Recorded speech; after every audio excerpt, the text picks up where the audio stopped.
So I went up to Edinburgh to meet an incredible, really inspiring bloke actually called Gordon Aikman.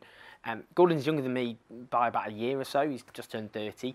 But Gordon's been diagnosed with motor neurone disease, which is fatal.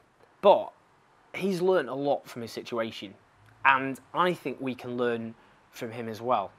And that's what I spoke to him about. And I think this will inspire you, because it certainly inspired me.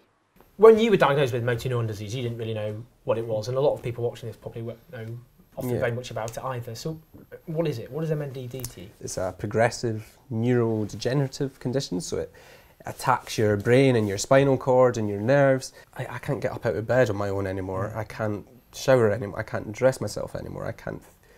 I struggle to feed myself now even. It's like every week you notice something else getting that bit worse. I was really into sport. I was at the gym, I went to CrossFit, I was running, I like to look after myself, and then suddenly, boom, you get this diagnosis and it just changes everything. And I can still remember to the day sitting opposite my neurologist and the sort of pain in his eyes as he was telling me. He finds it so hard to tell me because, just how devastating the diagnosis is, and half of people with MND die within 14 months.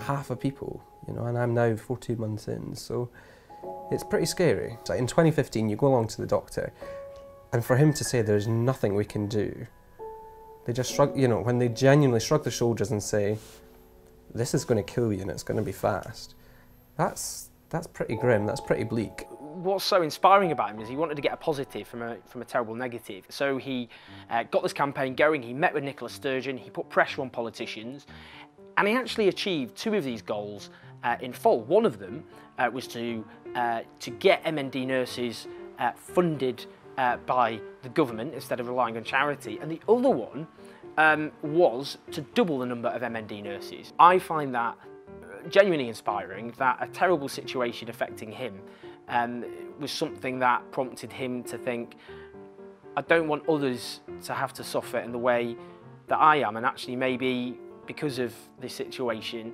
the lives of other people will be improved. There was only 7 nurses for the whole of Scotland, so these were, nurses with years, decades of experience treating and helping and supporting people with MND. But they were spending half their day stuck behind a car driving from patient to patient instead of actually quality, face-to-face care, actually supporting and advising and sort of fixing and helping things for people. The fact that people had to run bake sales and run marathons so that people like me could die with dignity was just mad. Those were the key things that we've battled for to begin with, and she responded fast, because she gets that people with MND don't have long to live, and she knew I was not going to let it go, and I was going to keep on banging the drum. And this isn't even a particularly political issue. It is a fundamental sort of issue about care. It is one of the things I'm most proud of.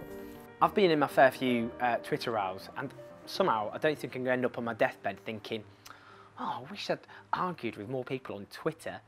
And the amount we spend of our lives checking emails in the evening when we should just be relaxing with our friends and family because of the rise of the internet and the smartphone, all of which is great in so many ways, but we're always somehow chained to our desk as a consequence.